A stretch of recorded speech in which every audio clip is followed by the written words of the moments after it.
चलो जी, तो ये हमने बात की कि जब ईसीबी की प्रोसीड्स आ जाएंगी तो किस तरीके से प्लेस की जाएंगी अब्रॉड या फिर डोमेस्टिकली। एक काम करता हूँ, यहाँ नीचे एनालिटिकल एक टेबल बनी हुई है, उसके अंदर आपको एक यहाँ लिखवा देता हूँ, लिख लीजिएगा ECB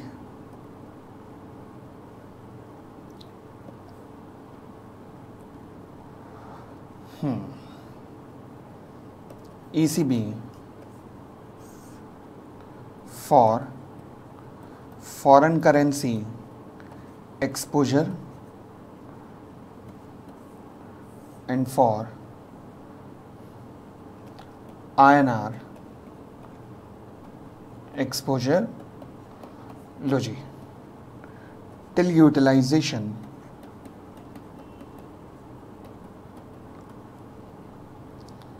can be invested in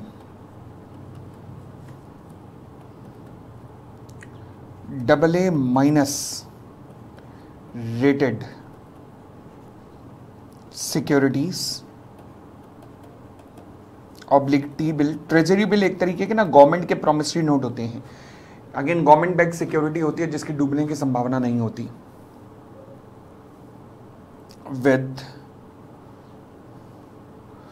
और deposits with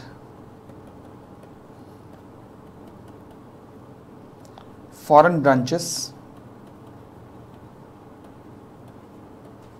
oblique subsidiary of Indian banks, Indian banks। ठीक हो गई थी बात। फॉर INR रिलेटेड एक्सपोजर्स मैं कह सकता हूं टिल यूटिलाइजेशन। कहां प्लेस की जा सकती है? Can be placed as deposits with AD category 1 bank, category 1 bank. लो जी, जब तक आप यूटिलाइजेशन नहीं करते तब तक आप ईसीबी को यहां पर डिपॉजिट्स के रूप में जमा कर सकते हो मैक्सिमम 1 साल तक के लिए। ठीक है नहीं, ट्रेजरी बिल भी मैक्सिमम 1 साल तक के लिए होते हैं। फिर कहता है प्रोसीजर ऑफ रेसिंग ईसीबी। हालांकि इसका चार्ट हम ऑलरेडी ऊपर कर चुके हैं कि किस तरीके से होता है। ऑटोमेटिक रूट के अंदर तो AD1 कैटेगरी 1 के पास एप्लीकेशन जाती है, और अप्रूवल रूट के अंदर आप AD कैटेगरी 1 बैंक के थ्रू एप्लीकेशन सबमिट करते हैं RBI से इम्पावर्ड कमेटी अप्रूवल देती है। ठीक है ना, तो पढ़िएगा।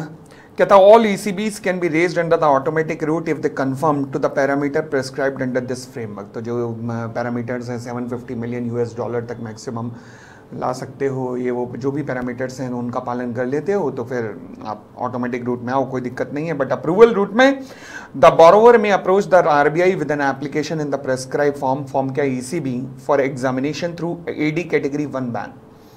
AD कैटेगरी 1 बैंक के थ्रू एप्लीकेशन जाएगी। Such cases shall be considered keeping in view the overall guidelines, macro economic situation and merit of the specified proposal. The ECB proposal received in the RBI above certain threshold limit, जो कि change होती रहती है from time to time, would be placed before the empowerment committee. यानी कि कुछ का decision empowerment committee लेती है और कुछ का डिसीजन एम्पावरमेंट कमिटी से नीचे रिजर्व बैंक ऑफ इंडिया के कंसर्न ऑफिसर्स लेते हैं, setup by the RBI। The empowerment committee will have the external as well as internal member and the RBI will take a final decision in cases taken into account recommendation of the empowerment committee. The entities desires to raise the ECB under the automatic route may approach an AD category 1 bank with a proposal along with the duly filled form number ECB. I hope कोई दिक्कत नहीं है, already इसका chart भी बना चुके हैं। चलिए, हालांकि ये जो पोर्शन है ना, इसमें से अब आने की संभावना बहुत कम है।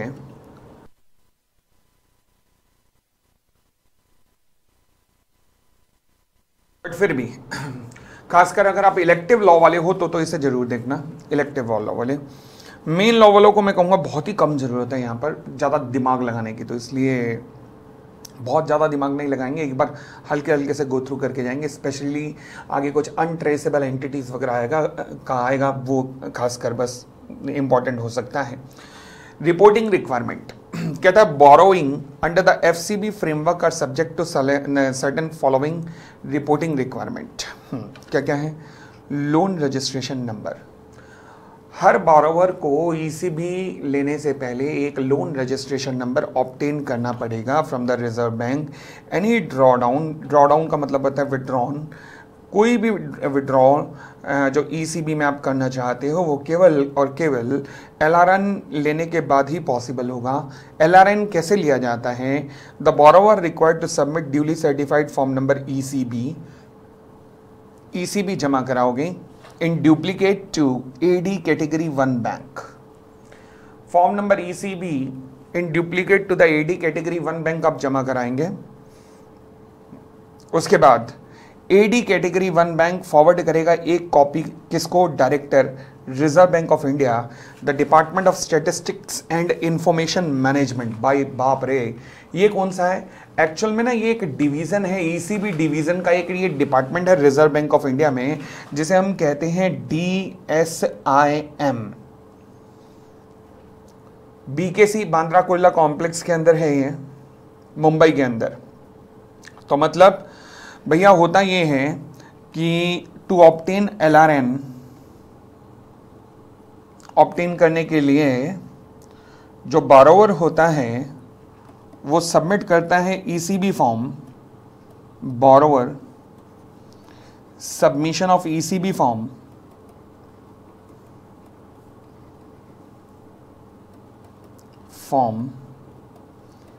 ईसीबी किसको जमा करता है? एडी कैटेगरी 1 बैंक को डुप्लीकेट के अंदर जमा करता है। लो जी, बोरोवर जो है submission of form number ECB करता है किसको? एडी कैटेगरी 1 बैंक को जमा करता है। ठीक है। अब एडी कैटेगरी 1 बैंक क्या करता है? इन डुप्लीकेट जमा करता है, एक कॉपी फॉरवर्ड कर देता है, 1 copy to director reserve bank of India ECB division. DSIM जो था DSIM department of statistical and information management, ECB division को एक फॉरवर्ड करता है और एक कॉपी जो है वो अपने पास रिटेन करता है, 1 कॉपी रिटेन। लो जी, तब जाकर ये DSIM से बोरोवर को लोन रजिस्ट्रेशन नंबर इशू होता है। तो ये लोन रजिस्ट्रेशन नंबर ऑब्टेन करने की प्रोसेस है। बढ़े आगे चलिए।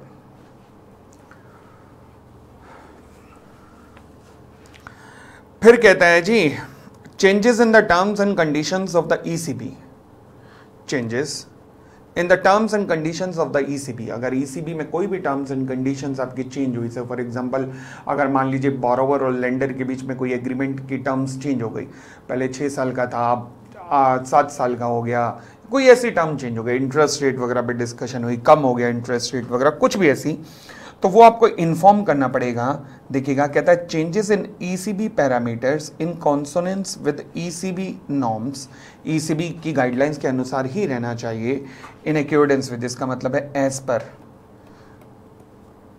Including reduced repayment by the mutual agreement between the lender and borrower. कोई भी अगर टर्म्स चेंज हुई as per the ECB norms है वो अगर should be reported to the DSIM through revised form ECB at the earliest, in any case not later than 7 days। ये MCQ level पे question बनते हैं ऐसे वाले।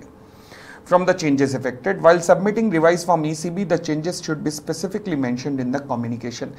ये जो 7 days वाला है ना, ये MCQ लेवल पे ये वाला क्वेश्चन इनमें से बन सकता है। ठीक है जी। फिर कहता है जी monthly reporting of the actual transactions.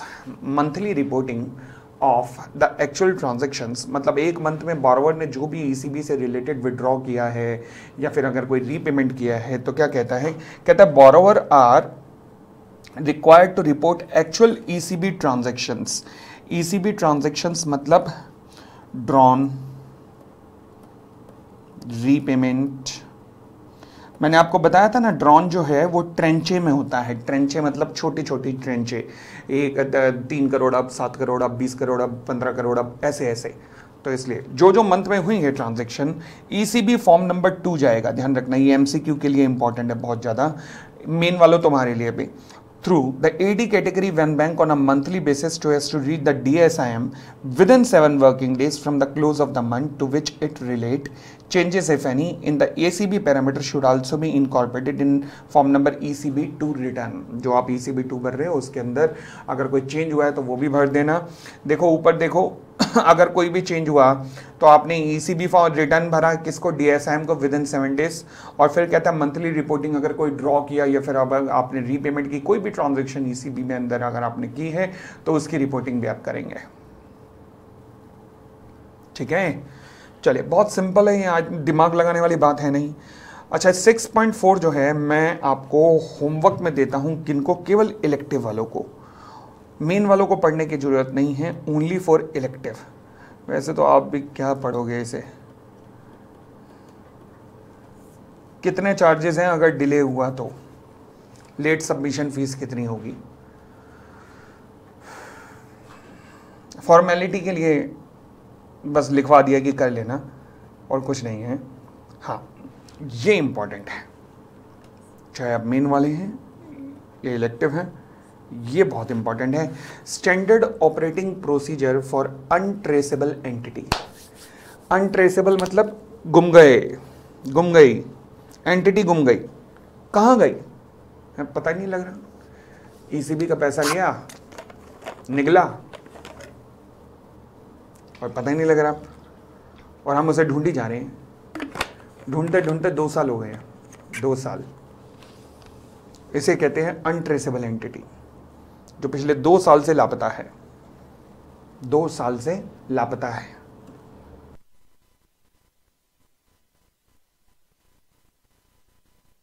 Sir ऐसा भी होता है? हाँ तो मुस्कुराइए, आप हिंदुस्तान में हैं। यहाँ तो पता है, यहाँ तो ऐसे ऐसे स्कैम कई बार हो जाते हैं कि पूछो मत। 2 महीने पहले मार्च 2019 के अंदर एक IL&FS नाम की NBFC को क्रिसिल नाम की संस्था AAA+ देती है credit rating, triple A I think, triple A का मतलब है बेटा आंखें बंद कर और पैसा डाल दे, जितना घर बार है सब बेच के डाल दे, ये कंपनी डूब ही नहीं सकती। 2 महीने बाद ही वो कंपनी डूब जाती है 90,000 करोड़ की। तो अगेन मुस्कुराइए, आप हिंदुस्तान में हैं। आगे बढ़ते हैं। कहता है द फॉलोइंग एसओपी मतलब standard operating procedure has to be followed by designated category 1 banks. लो जी, ये उनके ऊपर रिस्पॉन्सिबिलिटी है कि आपको क्या करना पड़ेगा in case of untraceable entity who are found in contravention of reporting provision of ECB. कोई रिपोर्टिंग नहीं कर रहे, कोई रिटर्न सबमिट नहीं कर रहे, by failing to submit prescribed return under the ECB framework either physically or electronically for the past 8 quarter or more. यानी कि 2 साल हो गए, 2 साल, 8 क्वार्टर मतलब 2 years और मोर। ठीक है ना, तो इन्होंने ना कोई रिटर्न सबमिट किया ना कुछ, 2 साल से ऊपर ही हो गए, 2 साल या 2 साल से ऊपर हो गए। अब डेफिनेशन कहता है any borrower who has raised ECB will be treated as untraceable entity if the entity, उसका ऑडिटर, उसका डायरेक्टर, उसका promoter are not reachable, responsive, reply in negative over the email, मतलब रिप्लाई कर रहा है और नॉन वेज दे रहा है रिप्लाई पे ही, बड़ा बदतमीज आदमी है। आगे लेटर, फोन कर रहे हैं, नॉन वेज सुना रहा है, बड़ा ही बेहुदा आदमी है। For a period of not less than 2 quarters, ऐसा करते हुए 2 क्वार्टर बीत चुके हैं। With documented communications, reminders numbering 6 और मोर। 6 रिमाइंडर हम ऐसा कर करके उसे दे चुके हैं, सुनते जाना। And it fulfil both of the following conditions.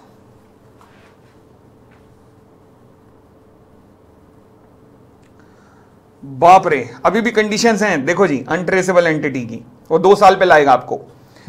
Entity not found to be operative at the registered office address as per the record available with the AD bank or not found to be operative during the visit by official of the AD bank or other agencies authorized by the AD bank for this purpose. Normally other hire करते हैं agencies, AD category 1 bank agencies क्या होती हैं, chartered accountants की teams होती हैं जो कि DS से बन के ये काम करती हैं। एंटिटीज हैव नॉट, ये दोनों कंडीशन सेटिस्फाई होनी चाहिए, plus entities have not submitted statutory auditor certificate for the last 2 years और मोर। बाप रे, दोबारा से रिकॉल करना, डेफिनेशन बहुत इंपॉर्टेंट है। अनट्रेसेबल एंटिटी क्या होती है? अनट्रेसेबल एंटिटी मतलब, आइए रिकॉल करते हैं दोबारा से। कहता है अनट्रेसेबल एंटिटी वो है जहां पर एंटिटी, उसका ऑडिटर, उसका डायरेक्टर, उसका प्रमोटर क्या कर रहे हैं? रीचेबल नहीं है, रिस्पॉन्स नहीं कर रहे, नेगेटिव रिप्लाई कर रहे हैं या रिस्पॉन्स देते हैं किसके ऊपर? ईमेल के ऊपर, लेटर्स के ऊपर, फोन के ऊपर। और ऐसा करते हुए 2 क्वार्टर या उससे ऊपर हो चुके हैं विद डॉक्यूमेंटेड कम्युनिकेशन और रिमाइंडर, कम से कम 6 उन्हें सर्व किए जा चुके हैं। एंड सवाल उठा, सर ये 2 साल ऊपर 8 क्वार्टर लिखा था, फिर नीचे 2 क्वार्टर लिखा है, तो इनमें ये क्या है? भाई ये क्या है, नहीं कोई कंफ्यूजन नहीं है, सीधी सी बात है। सबसे ऊपर लिखा 2 साल से, जो जिसका कुछ अता पता नहीं है। भाई सवाल उठा, पहले तो कई क्वार्टर तो आपको पता ही नहीं लगेगा, मतलब पता लगा कि 5-6 क्वार्टर तो निकल गए, वो बंदे का कुछ अता पता ही नहीं आ रहा। अब ईसीबी डिवीजन जागा है, यार बंदा था, एक पैसे वैसे लिए थे उसने ईसीबी के, रिटर्न वगैरह नहीं जमा कर रहा। अब ईसीबी डिवीजन जागा, हाँ यार रिटर्न मंगवाते हैं। उन्होंने लेटर भेजा ईसीबी डिवीजन वालों ने बोरोवर को, डियर बोरोवर, हमारे यहाँ सब ठीक ठाक है, आशा करते हैं आप भी ठीक ठाक होंगे, सभी ने निवेदन यह है कि रिटर्न भर दो। बोरोवर ने रिप्लाई कर दिया गंदे वाला, उसने नॉनवेज लिख दी कि जा डिश टन। इनको बड़ी खुंदक चढ़ी, इन्होंने कहा let us try one more.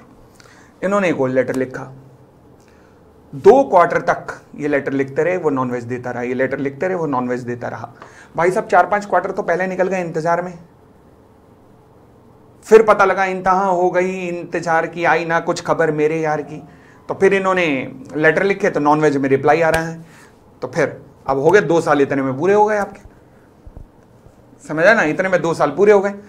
तो ये कहता है कि अगर ऐसी एंटिटी जिसका ना प्रमोटर, ना एंटिटी खुद, ना ऑडिटर, ना डायरेक्टर, या तो रीचेबल नहीं है, रिस्पॉन्स नहीं करते, नेगेटिव रिप्लाई करते हैं ईमेल के ऊपर, लेटर के ऊपर, फोन के ऊपर, और पिछले 2 क्वार्टर एंड मोर हो चुके हैं जहां पर ये क्या कर रहे हैं, मतलब हमने कम से कम 6 या 6 से ज्यादा रिमाइंडर इन्हें दे दिए हैं, और इसके अलावा 2 कंडीशन पूरी करते हैं। पहला, रजिस्टर्ड ऑफिस पे कोई भी नहीं है, कोई एक्टिविटी नहीं चल रही, एडी कैटेगरी 1 का विजिट हुआ या उनकी एजेंसी का विजिट हुआ, साथ में स्टैट्यूटरी ऑडिटर का कोई भी सर्टिफिकेट लास्ट 2 ईयर से नहीं आया है। स्टैट्यूटरी ऑडिटर का सर्टिफिकेट किस लिए आता है? कि यूटिलाइजेशन वगैरह के लिए है, कोई भी नहीं आया।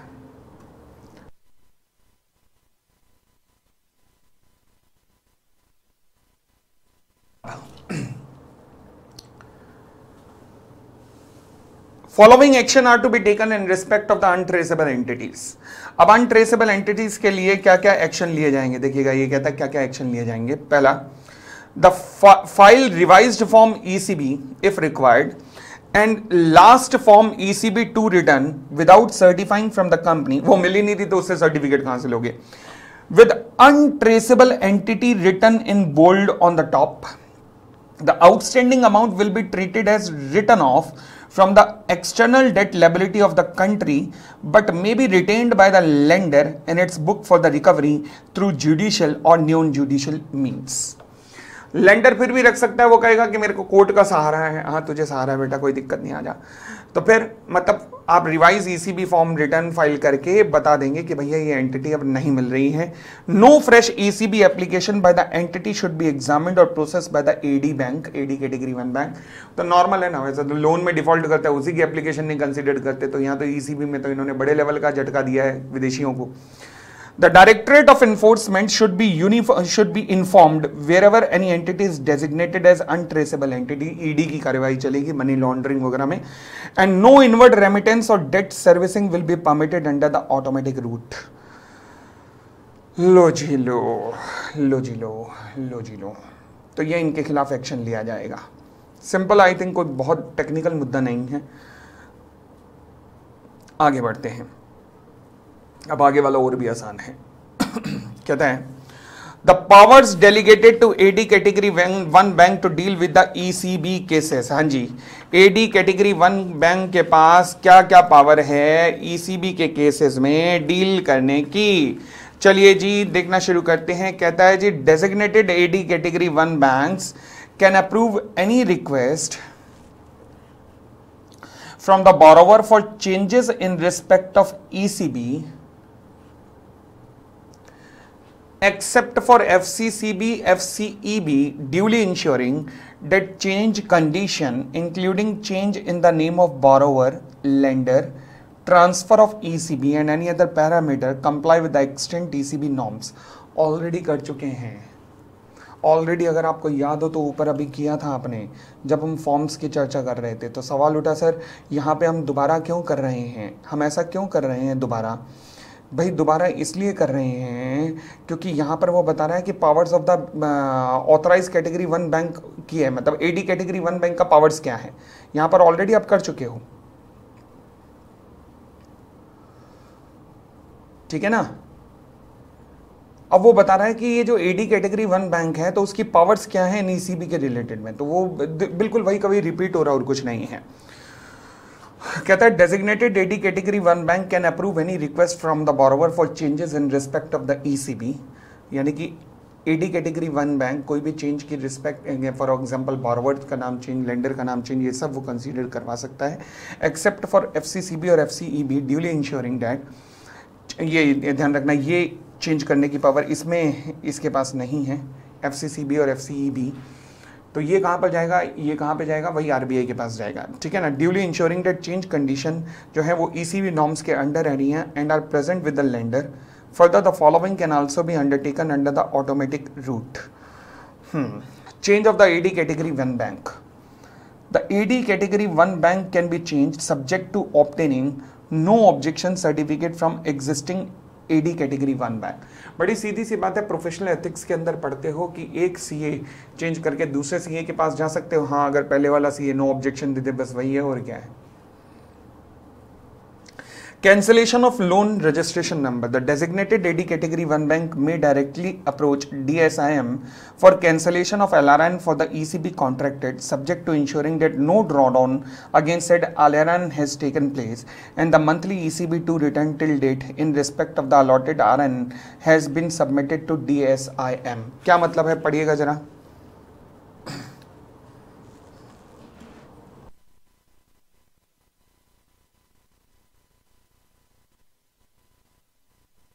कई बार होता क्या है कि मैंने पैसा ले लिया मुझे लगा कि मेरी रिक्वायरमेंट है, मैंने पैसा ले लिया, बट पैसा आने के बाद फिर मैंने कहा रिक्वायरमेंट है नहीं, यूज नहीं किया मैंने पैसा। तो यूज नहीं किया, यूटिलाइजेशन आगे नजर नहीं आ रहा। से फॉर एग्जांपल मेरा टारगेट था एक मशीन्स एक्वायर करने का, कोई मशीन वगैरह एक्वायर करनी थी, बट वो मशीन जिससे एक्वायर करनी थी वो कंपनी मैन्युफैक्चर नहीं कर पा रही, जापानीज कंपनीज। तो फिर अब ईसीबी का पैसा पड़ा हुआ है, तो क्या करूं, वापस करवा देता हूं और क्या। तो वही लिखा है कि पैसा वापस हो सकता है। हाँ, the designated AD category 1 bank approach कर सकता है cancellation of the LRN for the ECB contracted, यानी कि ईसीबी जो जिसके लिए अप्रूवल लिया गया है वो कैंसिल हो सकती है, कोई दिक्कत नहीं है, subject to ensuring that no drawdown against the said LRN has taken place. उसके अगेंस्ट कोई ड्रॉडाउन नहीं होना चाहिए, मतलब कोई अमाउंट विड्रॉ नहीं हुआ हो, and monthly ECB2 returns with in respect of the allotted LRN has been submitted to DSIM। तो ये लो जी, ये इंपॉर्टेंट है, आ सकता है कैंसिलेशन के ऊपर ये क्वेश्चन आ सकता है। Change of AD category one bank के ऊपर, यहाँ पर इसके ऊपर एमसीक्यू इन दोनों पॉइंट्स में से किसी के ऊपर आ सकता है, इन दोनों 7.1 7.2 7.3 भी इंपॉर्टेंट ही है, इंपॉर्टेंट है, और 7.4 बहुत इंपॉर्टेंट है। 7.3 पे आइएगा, हालांकि टेक्निकल नहीं है, मैं कह रहा हूँ इंपॉर्टेंट है, मगर अब ये थियोरेटिकल है, अब इनमें कॉन्सेप्चुअली कुछ नहीं है। कॉन्सेप्चुअली पहले हमने तेल निकलवा लिया जो निकालना था, अब इसके बाद ऐसे कॉन्सेप्चुअली नहीं है, अब तो पढ़ते ही एकदम क्लियर हो रहे हैं। तो रीफाइनेंसिंग का मतलब क्या होता है? रीफाइनेंस का मतलब होता है, से फॉर एग्जांपल अगर मैं कहता हूं कि मैंने प्रेफरेंस शेयर कैपिटल इशू की है और 12% प्रेफरेंस शेयर कैपिटल है 10 करोड़ रुपए की, ठीक है जी, अब आउटस्टैंडिंग है आज की डेट में 8 करोड़ रुपए, अब मेरे को 10% प्रेफरेंस शेयर कैपिटल है, मेरे को 10% डिविडेंड इनका महंगा पड़ रहा है, इतने में मुझे पता लगा 7% प्रेफरेंस शेयर कैपिटल मिल सकती है। मैंने कहा यार ये तो अच्छी बात है, क्योंकि मेरा डिविडेंड 3% कम हो जाएगा। तो मैं क्या करूंगा, क्या मैं अगर 7% प्रेफरेंस शेयर्स लाकर 10% को रिडीम कर रहा हूं तो लॉ मेकर को कोई प्रॉब्लम होनी चाहिए? कोई प्रॉब्लम नहीं है। इसे कहते हैं रीफाइनेंसिंग, यानी कि सस्ते रेट ऑफ इंटरेस्ट पे लोन उठाओ और एग्जिस्टिंग लोन को रीपे कर दो। This is called refinancing. Refinancing, ठीक हो गई इतनी बात? पढ़ के देखो, कहता है refinancing of existing ECB by the fresh ECB provided the outstanding amount of the original borrowing is not reduced. Borrowing कम नहीं की, 8 करोड़ का 8 करोड़ ही आया, and all-in cost of the fresh ECB is lower than the all-in cost of the existing ECB. Cost reduce हो गई, lower interest, lower interest पे पैसा मिल गया, interest पे पैसा आ गया। लो जी ठीक है, और आगे बढ़े। फिर कहता है जी refinancing of the ECB raised under the previous ECB frameworks, यानी कि ये गाइडलाइंस कब आई हैं? ये आई हैं जी आपकी नवंबर 2019 में। अच्छा, नवंबर 2019 से पहले की गाइडलाइंस में अगर आपने इशू किया था कोई, मतलब प्रायर टू नवंबर 2019 अगर आपने कोई ईसीबी इशू किया था तो अब नए वाला नए फ्रेमवर्क में इशू करोगे तो नई गाइडलाइंस के मुताबिक होना चाहिए, मगर उसका भी रीफाइनेंसिंग हो सकता है, कोई दिक्कत नहीं है। The refinancing of the ECB raised under the previous ECB framework may also be permitted, subject to additionally ensuring that borrower is eligible to raise ECB under the extant framework. मतलब eligible as per new guidelines. तो existing जो earlier framework में थी उन्हें भी refinance कर सकते हो, कोई दिक्कत नहीं है। नेक्स्ट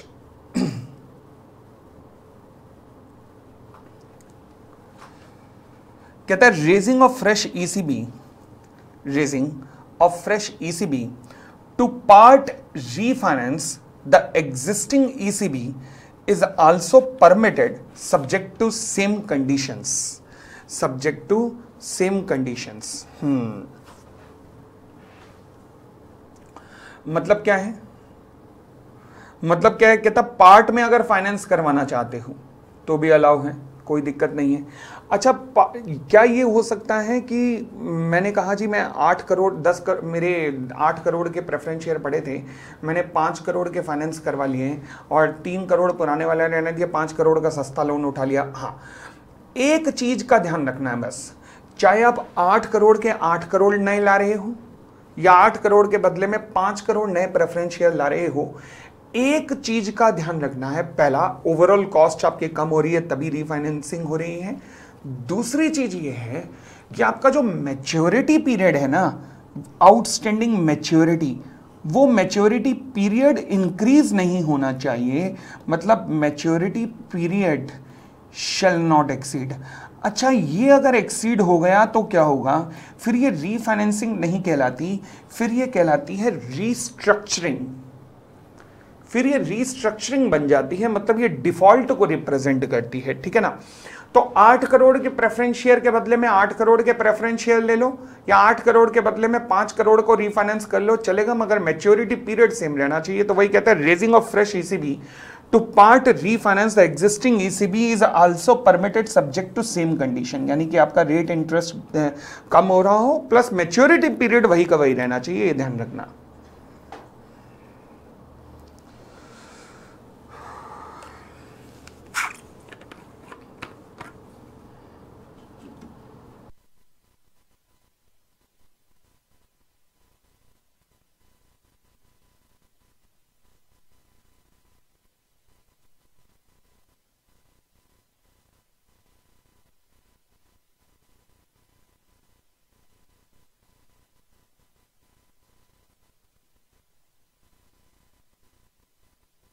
कहता है Indian banks are permitted to participate in the refinancing of the existing ECB, Indian banks भी आ सकते हैं इसमें, only for highly rated corporate triple A rated and for Maharatna और नवरत्ना पब्लिक सेक्टर अंडरटेकिंग, बड़ी बड़ी पीएसयूज, गेल, भेल, ये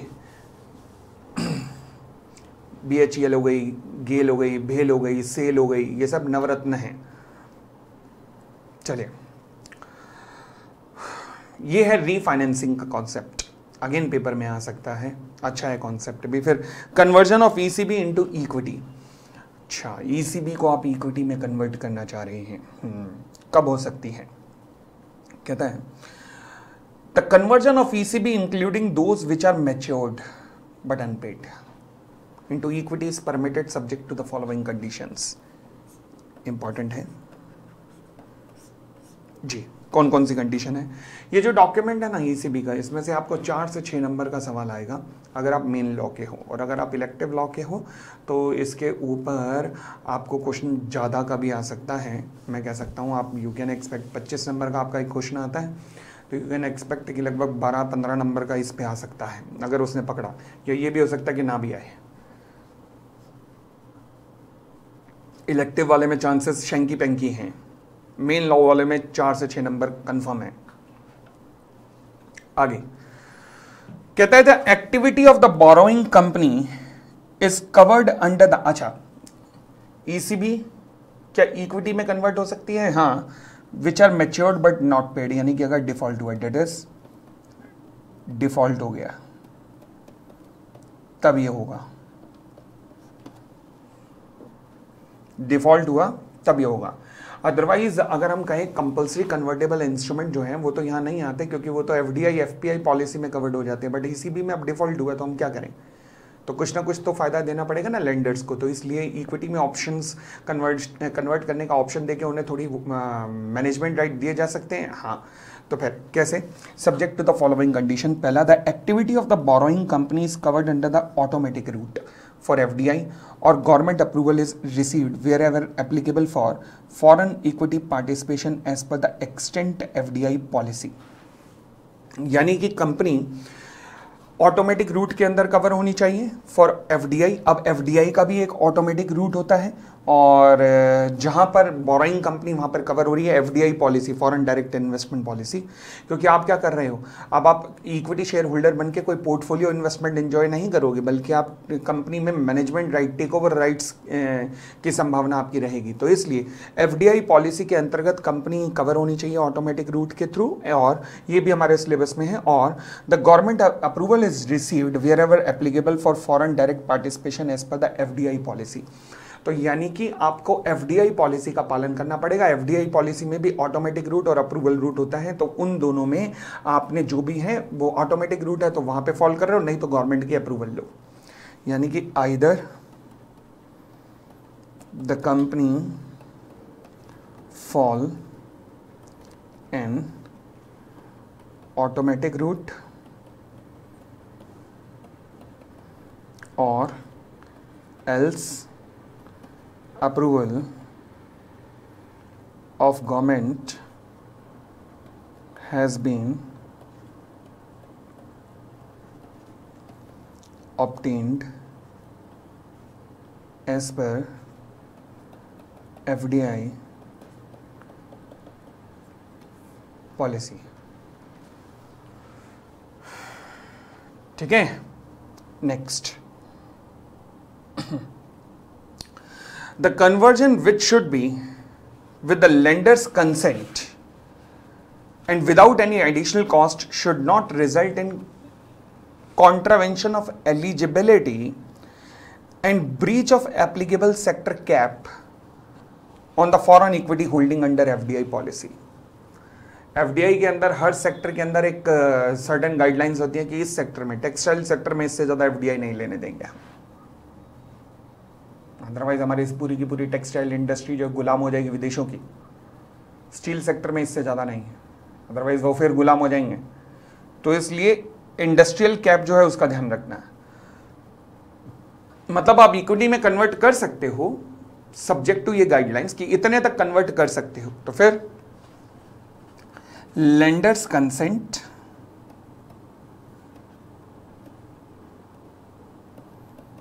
plus no further cost plus within the applicable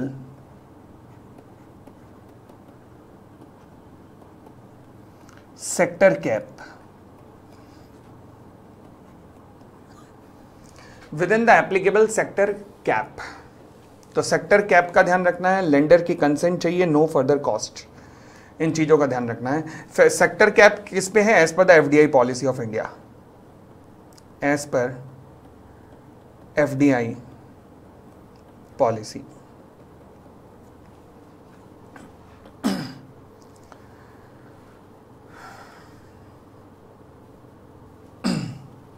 ठीक हो गई इतनी बात, बढ़ सकते हैं आगे जी।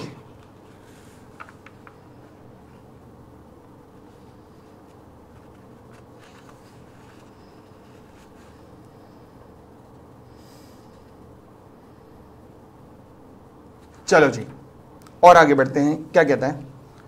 कहता है applicable pricing guidelines for the shares are complied with. मतलब गाइडलाइंस ये कौन इशू करता है? एप्लीकेबल प्राइसिंग गाइडलाइंस ये सेबी इशू करता रहता है फ्रॉम टाइम टू टाइम, यानी कि framed by SEBI,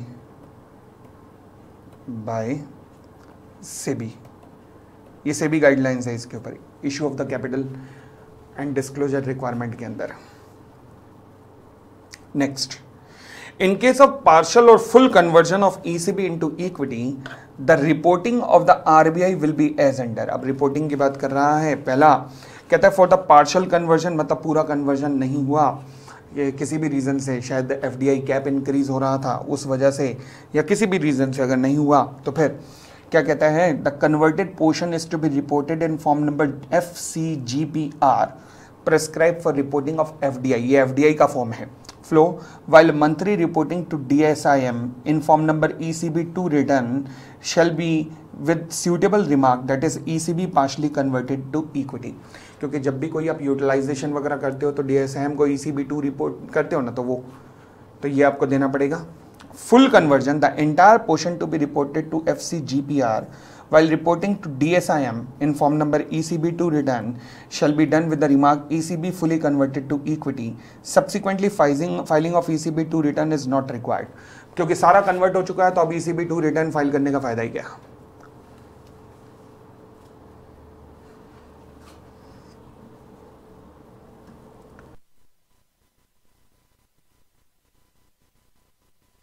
partial conversion में आप ECB2 जो है वो कंटिन्यू करोगे फ्यूचर में भी, बट यहाँ पर अब ECB2 फ्यूचर में कन्वर्ट शुरू करने का कोई फायदा नहीं, क्योंकि सारा कन्वर्ट हो चुका है। तो इसलिए FCGPR भर दिया, बस इसके बाद खत्म।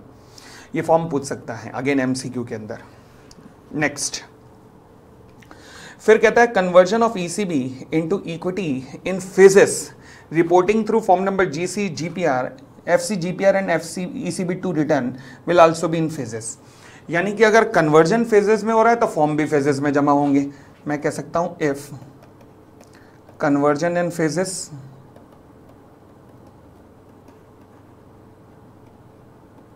Reporting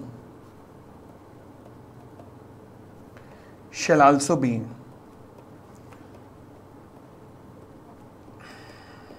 in phases। लो जी, कन्वर्जन फेजेस में है तो रिपोर्टिंग भी फेजेस में होगा।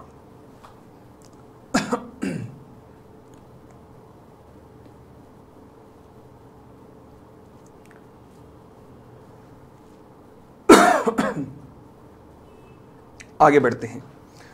If the borrower concerned has availed of other facilities from the banking Indian banking system, loan वगैरह बैंकिंग इंडियन बैंक से चल रहे हैं, including foreign branches or subsidiary of the Indian banks, the applicable prudential guidelines issued by the Department of Banking Regulations of the Reserve Bank, including guidelines on restructuring, are complied with। Restructuring के ऊपर issue of capital and disclosure requirement ICDR, अब आपके syllabus में नहीं है, खैर पहले था ये। ICDR रेगुलेशंस के अंदर सेबी ने रिजर्व बैंक ऑफ इंडिया की कंसल्टेशन के साथ में कुछ गाइडलाइंस बनाई थी। तो ये वही कह रहा है कि RBI guidelines in relation to restructuring need to be complied.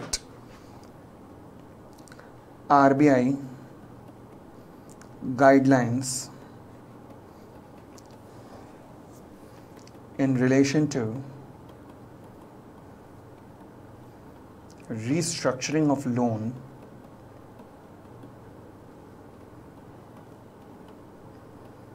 to be complied। ठीक हुआ। उसके बाद consent of other lender if any two the same borrower is available or at least information regarding conversion in exchange with the other lender of borrower।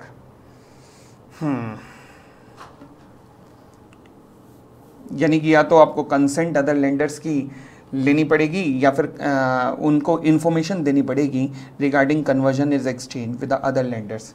Obviously consent तो वो देने से रहे, consent तो वो देने से रहे, तो आप केवल इंफॉर्मेशन दे देना कि हाँ जी हमने कर दिया ये काम।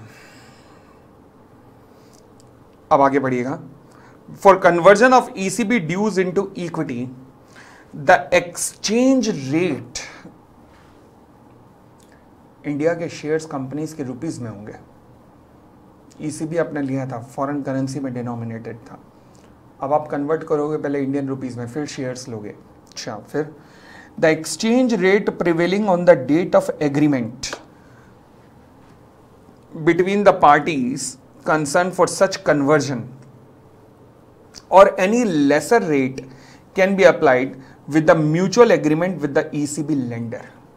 या तो वो रेट या उससे कम रेट जो भी होगा with the consent of ECB lender आप अप्लाई करवा सकते हो। It may be noted that the fair value of equity share to be issued shall be worked out with reference to the date of conversion only। एक बार ध्यान से पढ़ो और ध्यान से पढ़ो, बड़े ध्यान से पढ़ो। हालांकि ज्यादा टेक्निकल मुद्दा नहीं है, ज्यादा टेक्निकल मुद्दा नहीं है। कहता है डॉलर का रेट क्या होगा, बड़ी सीधी सी बात है कि डॉलर का रेट जो होगा वो होगा लेस देन और equal to the rate on date of agreement.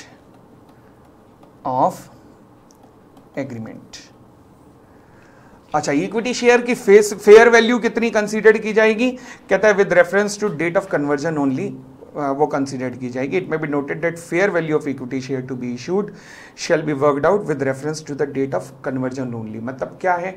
मतलब ये है कि भैया कि हम अब देखेंगे ना कि जो लोन कन्वर्ट हुआ तो उनके बदले में जो इक्विटी शेयर्स हैं वो कितने के इक्विटी शेयर्स इशू हो रहे हैं, क्योंकि उस हिसाब से फॉर एग्जांपल अगर मैं कहूँ कि रिलायंस में मैंने लगा दिए हैं 2800 रुपये। 2800 रुपये तो ठीक है, तो मगर 2800 रुपये में क्या है? या 2800 रुपये उसकी मार्केट वैल्यू है, जिसे आप फेयर वैल्यू भी कह सकते हैं कि फेयर मार्केट वैल्यू है। अब उसे कितने शेयर मिले, तो इसी हिसाब से शेयर्स का भी मार्केट वैल्यू कैसे निकालोगे, किस दिन निकालोगे? तो कहता है it may be noted that fair value of the equity share to be issued shall be worked out with reference to date of conversion only. तो जो आपकी डेट ऑफ कन्वर्जन थी उस दिन इक्विटी शेयर की जो वैल्यू रही होगी उस हिसाब से ही आप शेयर्स अलॉट करोगे अपने आप को। ठीक है ना?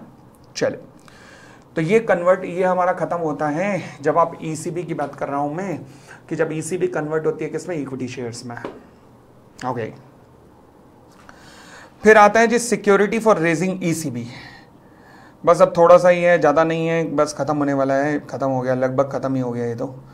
ईसीबी फॉर स्टार्टअप्स जो है वो आखिरी है बस मेन पॉइंट, और अदरवाइज कुछ नहीं है। अब चले,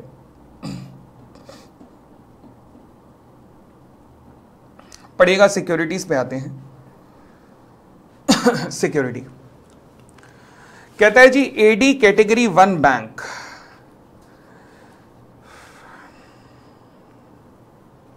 AD category 1 bank are permitted to allow creation/cancellation of charge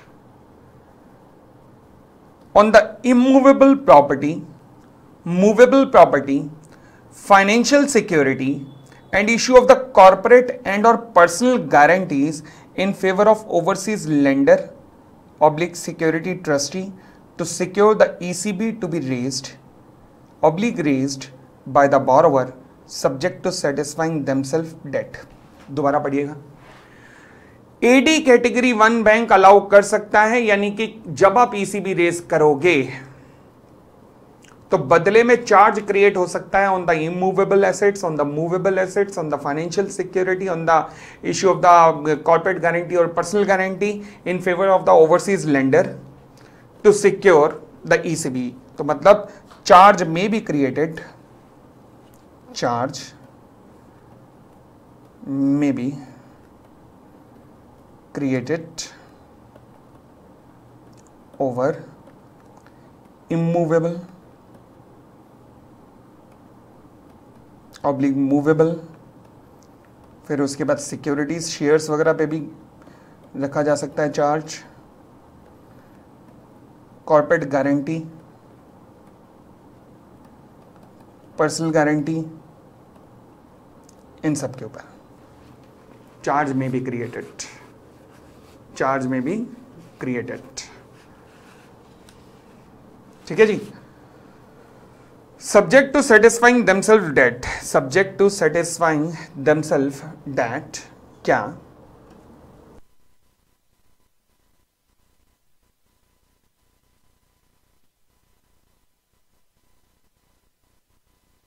the underlying ECB जो है is in compliance with the extant ECB guidelines, मतलब जो आज की डेट में जो हमारी एग्जिस्टिंग गाइडलाइंस है उनका पालन किया जा रहा है।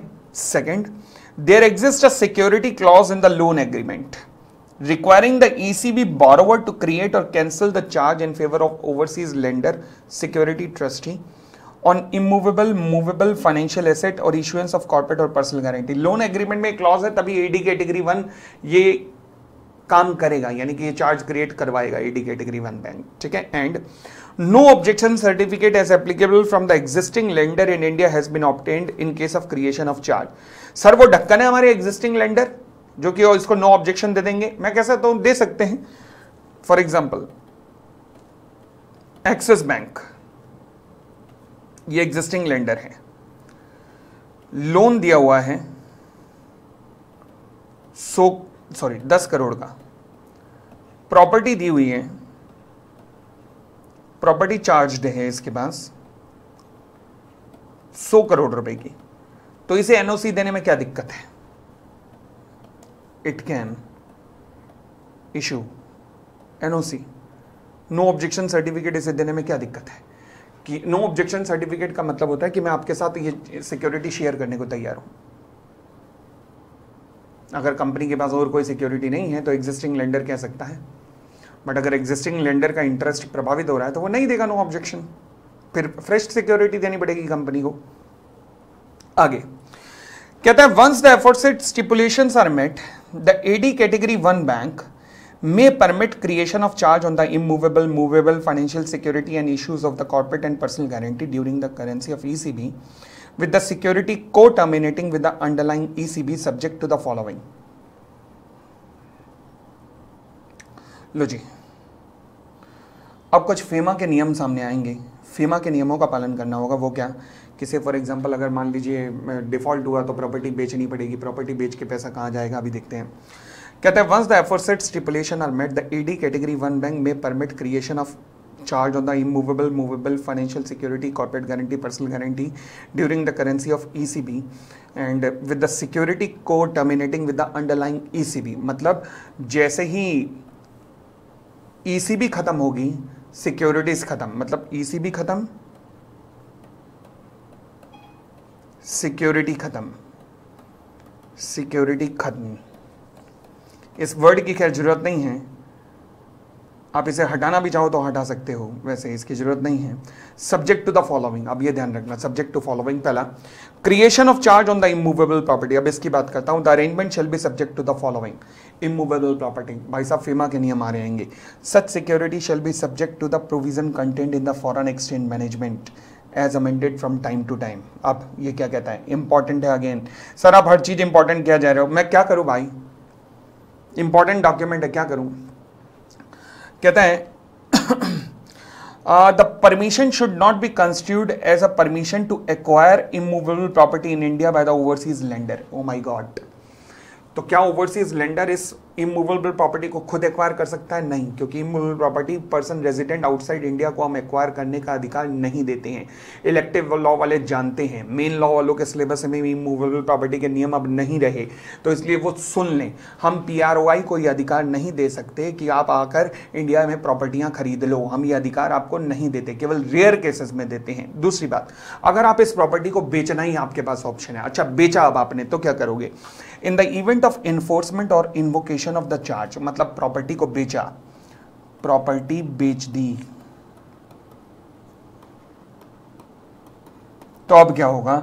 The immovable asset oblique property will have to be sold only to a person resident in India. Elective वाले जानते हैं, मेन वाले सुन रहे हैं।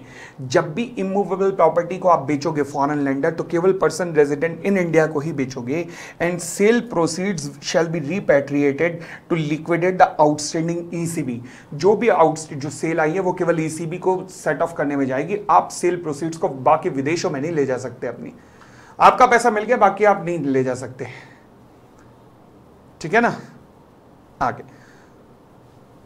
ऐसे ही मूवेबल एसेट बिकी, तो मूवेबल एसेट गाड़ी वाड़ी शिप ये वो बिक गए, तो in the event of enforcement oblique invocation of the charge the claim of the lender whether the lender take over the movable asset or otherwise will be restricted to the outstanding claim against the ECB।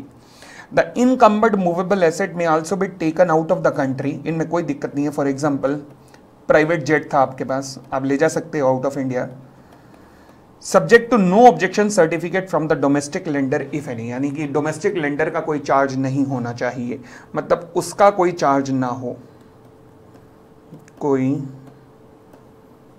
Charge ना हो। बस इस बात का ध्यान रखना है कि हमारे डोमेस्टिक लेंडर का कोई चार्ज ना हो। बाकी हमें कोई दिक्कत नहीं है, आप इंडिया के बाहर ले जाना चाहते हो ले जाओ, हमें कोई दिक्कत नहीं है।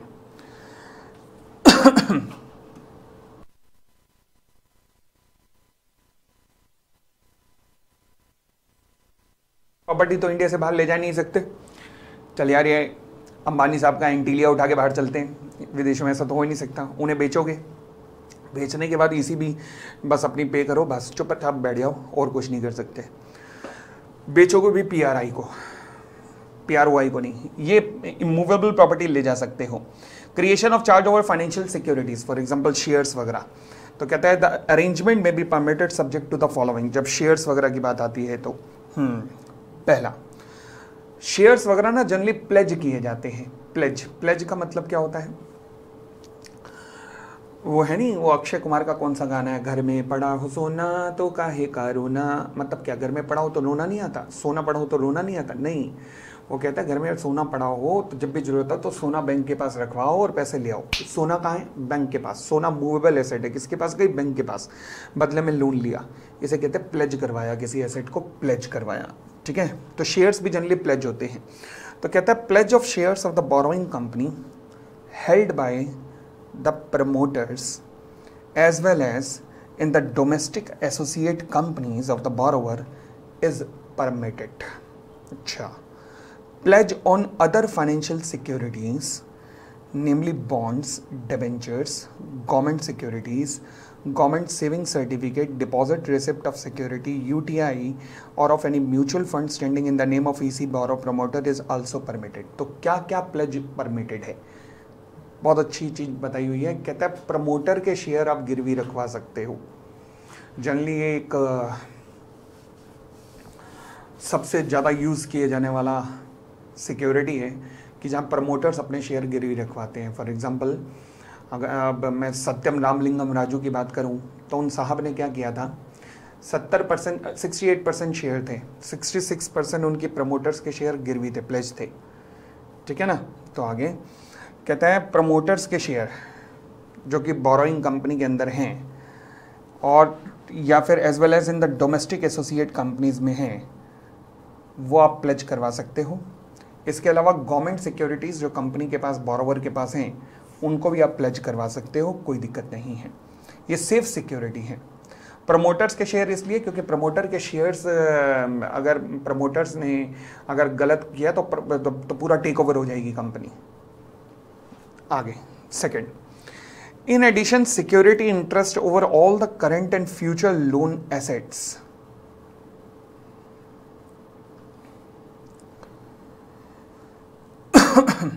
And all current assets including cash and cash equivalent, including rupee account of the borrower with the ADs in India, standing in the name of borrower promoter can be used as security. मतलब किस किस के ऊपर charge create कर सकते हो? FD के ऊपर, कासा के ऊपर, कासा मतलब करंट अकाउंट, सेविंग अकाउंट, जितना पैसा पड़ा है, ओके, इन सब के ऊपर कैन बी चार्ज, इन सब के ऊपर चार्ज क्रिएट किया जा सकता है। Okay, next point, in case of invocation of pledge, invocation of pledge मतलब लोन में डिफॉल्ट हो गया तो, अगर लोन में डिफॉल्ट हो गया तो डिफॉल्ट,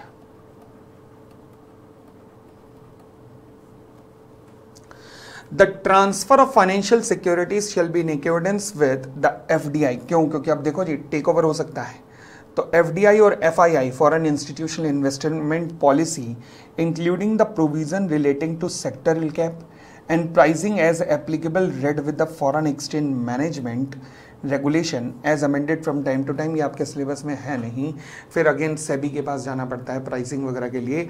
बट फिलहाल अगर मान लीजिए ट्रांसफर ऑफ फाइनेंशियल सिक्योरिटी कर रहे हो तो फिर ध्यान रखना कि लेंडर के पास इतना ना चला जाए कि एफडीआई कैप इंक्रीज हो जाए, तो वो इतना नहीं जाना चाहिए। तो हमारी एफडीआई और एफआईआई पॉलिसीज का फिर भी ध्यान आपको रखना पड़ेगा।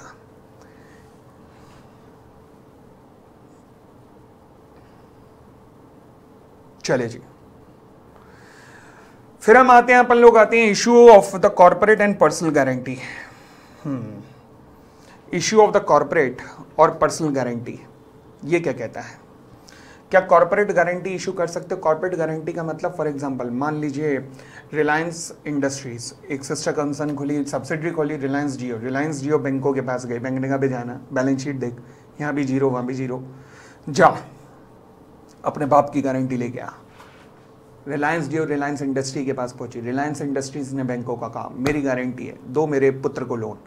अब बैंकों को दिक्कत होगी? नहीं, this is called corporate guarantee, ठीक है ना। पर्सनल गारंटी मतलब प्रमोटर्स वगैरह की गारंटी। चले